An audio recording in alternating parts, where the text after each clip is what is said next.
जर एवढ्या मोठ्या प्रमाणात नुकसान होत असेल, आम्हाला शेतीशिवाय कुठल्याही प्रकारचे साधन नाहीये। शेतकरी हा जगाचा पोशिंदा आहे। जिल्हा प्रशासन आणि आपल्या राज्य सरकारला विनंती माझी, साहेब आपण तात्काळ याची दखल घ्यावी आणि तात्काळ याचे पंचनामे करावे आणि आम्हाला आमची जी काही मागणी आहे ती मागणी आम्ही सार्थ ठरवावी। त्यातल्या त्यात पावसाचं थैमान तर आम्ही जगणार कसं।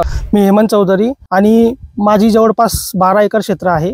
जवळपास माझं 8 ते 9 एकर क्षेत्रामध्ये माझं कापूस लागवड झाले, बाकीमध्ये माझं धान्य पेरलेलं आहे। तर मी आपण बघू शकता मागच्या 8 दिवसापासून या पावसाने प्रचंड मोठ्या प्रमाणात थैमान घातलेलं आहे आणि रात्री जो पाऊस पडला त्या पावसात माझा संपूर्ण कापूस बघू शकता आपण पूर्ण खाली पडलेला आहे, माती झाली आहे, पूर्ण कोंब काढलेला आहे पावसाने।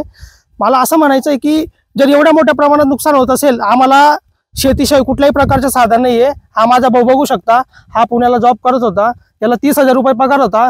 तो म्हटला शेतकरी हा जगाचा पोशिंदा आहे म्हणून मला जॉब करायचा नाही, मी जगासाठी लढेल।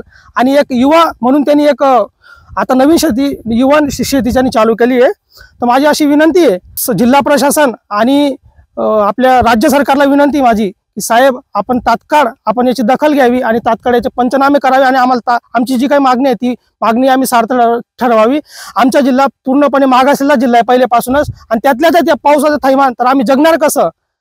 पहिलेच कर्जाचा डोंगर शेतकऱ्यांवर पसरलेला आहे, यांना साधी कपडे घालायला नाही, बघू शकता तुम्ही कपडे घालायला नाही अशी परिस्थिती या जिल्ह्याची झाली आहे।